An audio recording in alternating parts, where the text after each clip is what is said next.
Jacques Kallis and West Indies cricket. Jacques Kallis' words are not criticism, they are concern. Viewers and subscribers, welcome back to the channel. You don't know it's the boy SAE. Bless upon yourself and thank you all for tuning in to another um video. So my people, the West Indies have come under criticism once again, from Jack Kallis, and he's saying it like it's not criticism, but everybody who have sense knows, that the West Indies cricket are in a state right now, dear right now, people, where it's like everybody have something negative to say about them. They're on their head. I don't know when they're gonna stand on their foot, but it seems that if they're on their head, and everybody take it a point on themselves to really give their opinion on what they see best for West Indies cricket and what they think should happen. I'm not criticizing anybody for giving their opinion on people. Everybody's entitled towards doing that, freedom of speech in this world, right? But West Indies is that team that I love, and I grew up on watching them. But over the decade or so, or over 3 decades or so, they have really been declining in demands and in performance and in every way you can put it. Change coaches like how they drink water.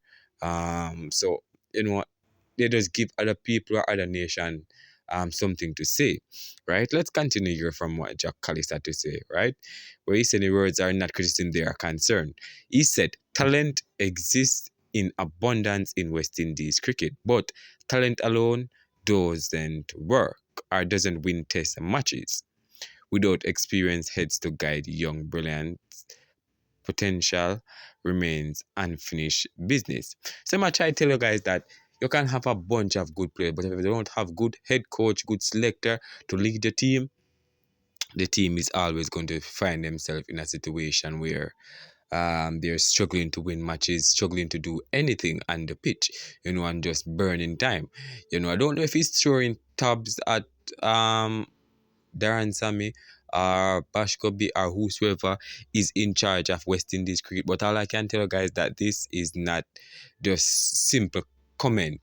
He's saying it in a way where a lot of people should not feel bad about it, but um we are going to feel bad. It might not go deeply in explaining stuff, but everybody clearly know that that's what's happening, right, my people? All right, young players in West Indies are talented, but they need guidance from experienced veterans, right? So you might tell you, say, right now you need to call back on the Sir Courtly Ambrose, the Brian Lara, the Sir Viv Richards, the all the greats before it. Or should I come to the modern greats in Tage Naren? I was a mix up Tage Naren and Shiv Narayan Chanapal. So Shiv Narayan Chanapal, we have Chris Gale, we have the likes of Marlon Samuel. Well, a lot of people don't give credit, but I think he was instrumental in winning those two T20 World Cup for us. If you're talking about T20 game, you have to talk about him. And I think he could play a big role. Sawan. You have guys like who are some of the greats that I'm missing out? But there's a lot of them guys, but these are the popular ones like the Chris Gale them. The Andrew Russell has just retired. Karen Pollard, Dwayne Bravo, who I think is a good bowling coach. No question about that.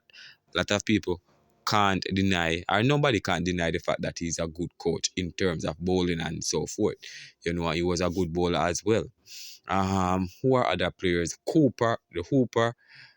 These guys are who I think could add something to West Indies cricket because, as I mentioned previous and couple other videos, I think um, it's best to get the middle generation past West Indies players, not the extreme back in like the Sir Viv and those guys. I think those guys' time has passed, and a lot of people need to understand that what works for them is not working now. Things and time has changed. We're not in the ancient, we're in the modern time now. So you have to get guys who played with the technology, guys who played with the updated cricket system, like the Shana Paul them and the Gale them. What can they contribute? What can they tell these youngsters? Because I'm sure enough of these youngsters emulate the Brian Lara and so forth. Not many of them going to tell you guys that they emulate the Viv Richards and the Sir Garfield, so but not many of them because they came in the late 90s, some in the 80s, but late 90s, guys. 90s, now we are we're in 2026, you can call it 2025, so you can understand that these guys, they're in their 30s and so forth, they're coming in the 90s, so they have to emulate the Gale, the Bravos, and the Lara and so forth. Not a lot of them get to see Viv Richards and those guys play, including myself. I don't ever see these guys play. I just grew up and knowing Chris Gale, saw one, and these guys, so it kind of difficult to really say look up to them or expect them to guide you. You have to look at your childhood hero if they're willing to assist. So each player have to take their own training into their own hands and really seek assistance from greats. Nobody gonna take up and just say, hey, I'm gonna teach you now. A lot of these guys have pride and so forth. So you have to understand that you have to take things into your own hands. Right? We're gonna run through some comment, guys, where Alaric Hawthorne commented, we may be the only cricket nation that has a vice captain that sits on the bench for the entire series. So he's talking about Jamal Warkan. By right, Jamal Warkan should never have given the vice captain of West Indies test team or no team at all in West Indies colours. So it doesn't surprise to me. And a captain that should also be on that same bench, laugh out loud. Someone tried to Chase is the captain of West Indies team, but he needs to be on the bench.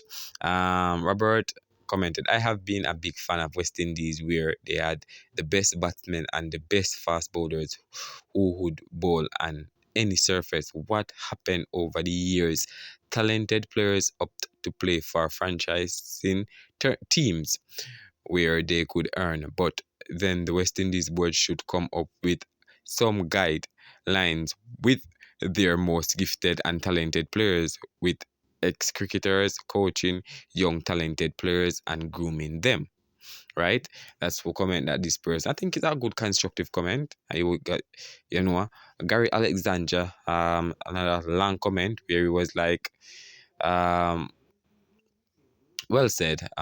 Before Brian Lara, Vivian Richards, Ambrose, and many other Bombard players giving you experience in coaching and one-on-one coaching support and encouragement. So far, I'm pleased with how they are standing up to the bigger and experienced and talented teams. Eventually, the victory will start flowing.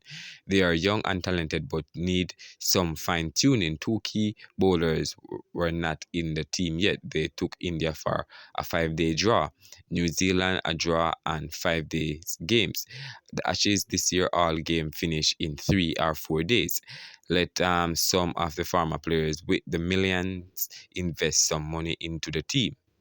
They are among the lowest paid international players in cricket, and yet they are doing it with pride. Congratulations to Shai Hope for his continuous performances, with few more fitting in at times.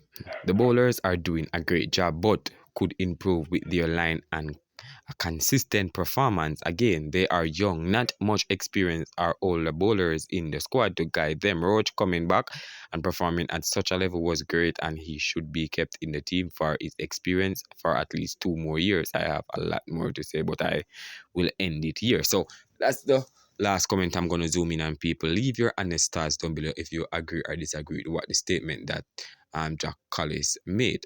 Big up on yourself.